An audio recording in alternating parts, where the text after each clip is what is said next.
Good afternoon. Welcome to Life is a Mission News Center. All I'm asking you to do, like, share, and subscribe to this channel. Tell a friend to tell a friend. Please remember to hit the thumbs up when you hit the video. And please to watch the ads and support the channel. Good afternoon again. Well, this is a channel that brings you current news, especially around Jamaica. There is an inclement weather that we are having in Jamaica from about Sunday night that is causing intensive damage in the western part of Jamaica. Negril, Montego Bay, Ocho Rios. And when I said intensive, I mean intensive weather. You know, we're not having a storm, we're just having a tropical, some form of tropical depression, you know, but it caused a lot of damage to the pier one.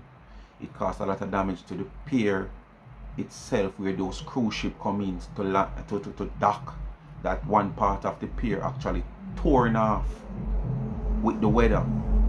When the weather and the wave bounced the ship on the pier, you know.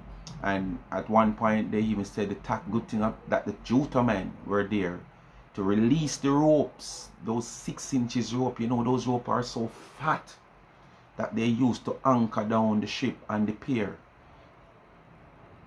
If it was not for those Juta tour taxi men, the whole pier that the ship dock would have been destroyed. And you know, we wouldn't have any chance of having any cruise ship for probably a while, knowing how Jamaican goes.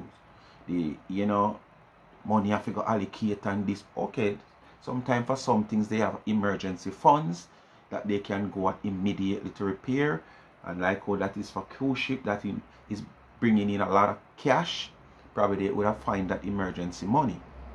But anyway, people, I have some video footage here that I put together just to show you what happened. So let's see how it works out. So stay tuned for those clippings, and I want you to leave your comment below, you know, and help this channel to grow by share, like, and subscribe. Okay, so let's go into the clips. Once vibrant Pier 1 now lies in ruins, battered by the fury of angry sea waves that have been relentlessly pounding the Montego Bay coastline in recent days.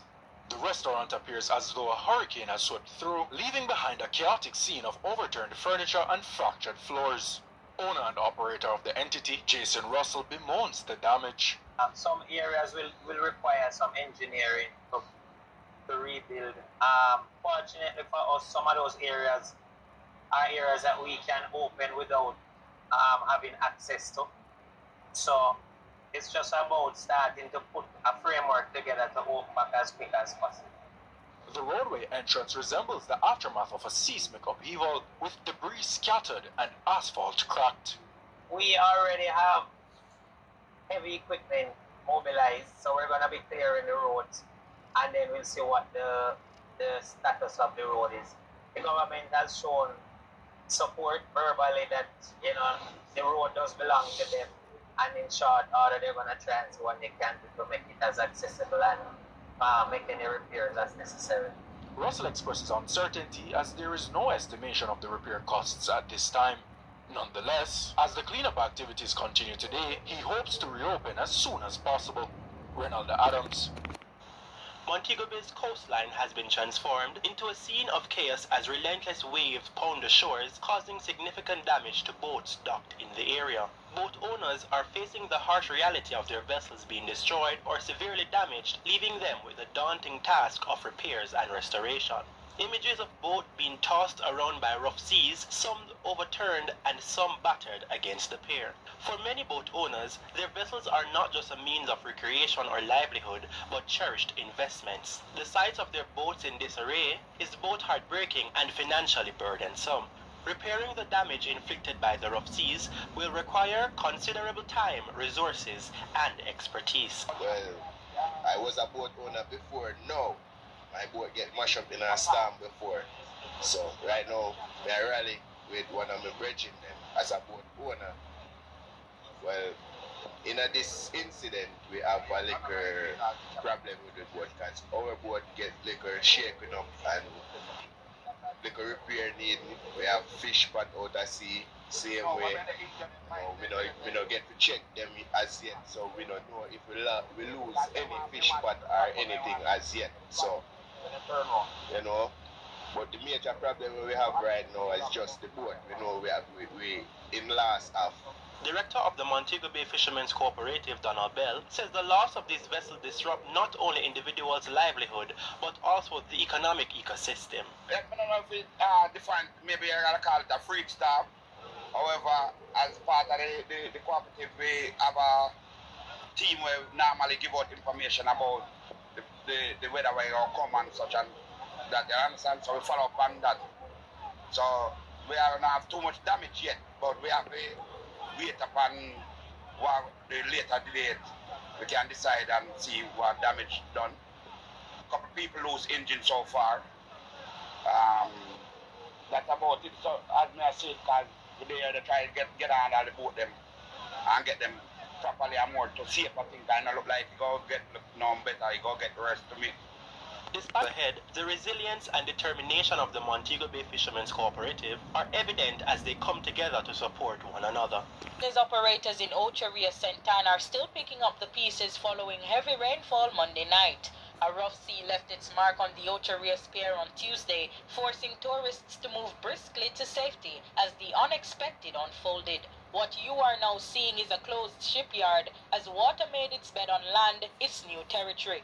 One entrepreneur describes what she witnessed as the Carnival Magic cruise ship sat still on the pier until a heavy load of wind come. Heavy load of wind, and the breeze just start blowing. And I hear boom, boom, boom around 4 times. When I look, I see the water coming inside the shipyard. People then close, all down people close still up there. The cruise, which crashed into the pier, tore away major pieces of the structure, leaving it unusable. Ocho Rios Division Councillor Michael Bell Nevis explains tour operators had to step in and assist. The Juta drivers had to rush to pick up those 6-inch ropes and let the ship go. If not, would have torn the ship, the entire pier off. The pier is cracked currently. It's and it's a hazard right now. But the damage from the 10 to 20 feet waves spans further than the pier. As tour operator Bernard Suarez explains, business has become slow. Hopefully, whoever is in charge, the ships will still be here. Hopefully, I'm hoping that the damage is not that severe that probably a ship can be docked on this side. But we have the Reynolds Pier can utilize for 1 ship. For 2 ships, we might have to tender. The tourists who were left stranded on Tuesday were accommodated at Laughing Waters Villa as they await the rearrival of the Carnival Magic. And should it be unable to do so, the passengers will be transported to Montego Bay to be flown back to Miami. Trisha Gate. Tell me if a few boulders and caution tape can stop what's happening here. Waves almost as tall as buildings covered dwellings and businesses on the south coast in Negril, Westmoreland after a freak storm Monday evening. But with the sea still very rough, water has been making its way up onto the main road, a concern for residents, commuters, and even tourists in the area. Debbie, a visitor from the United States, says though she has not been directly impacted, she is worried. Well, it stopped us from doing yoga today because there was so much water and wind where we were going to practice. But it's not a big, I mean, to me it's interesting. I'm not somebody who lives here and has to deal with how it affects my daily life not to have power or water.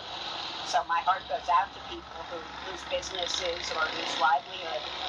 And quite a few businesses had to close their doors as the situation worsened. Hotelier and owner of the Boardwalk Village, Richard Wallace, says the situation is devastating. It's still happening. It's not over yet because, you know, even a couple of hours ago, the waves seemed as if they were getting bigger.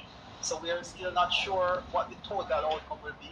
All the businesses along the coast, on the west end and on the beach are affected. It's really bad. Absolutely no one can use the beach for the next at least 24 hours, maybe 48 hours. But this isn't the first time this has happened in the area. Actually, it's quite the norm. President of the Negril Chamber of Commerce, Elaine Allen Bradley, explains that she has been lobbying for better protective measures on the West End road stretch. We've highlighted it.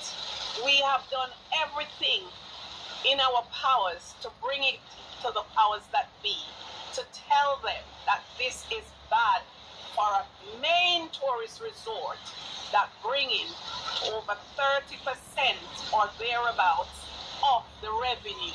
The safety watch continues as... Okay, people, so you see what just a little, you know, tropical depression or a little bad weather can cause. And this is why, you know, a lot of people want to build houses on the seashore. I wouldn't want a business so close to the seashore. I wouldn't want a house so close to the seashore. Yes, good weather time, it's all good. But what about the bad weather time? And remember now, we never know when Mother Nature is going to take its course. So, I wouldn't want a business or a home near a seashore. It's nice, as I said, during good weather, you know, to the right on the seafront and you can, you know, but to risk my investment, I would not do that. But anyway, that is how it goes. 7 brothers, 7 different minds. I understand, but for me, I would not do it. So if that is just a little, you know, inclement weather and it caused that intense damage, just imagine. And I was so glad that those taximen were also there, you know, because if those taximen wasn't there to release those ropes from the pier, what would have happened? Probably not just the pier would have been took away, but probably the whole entire area, because the magnitude of that ship in that type of water pulling that pier, probably it would have pulled other sections of the area, not just the pier. But thanks for watching again. Come to the end of another video. Life is a Mission TV News Center. I'm asking you to just continue to like, share and subscribe, you know, when we bring you more of these news. And please to comment, you know, let me know what you think. And thanks for watching. I'm out. Life is a Mission TV.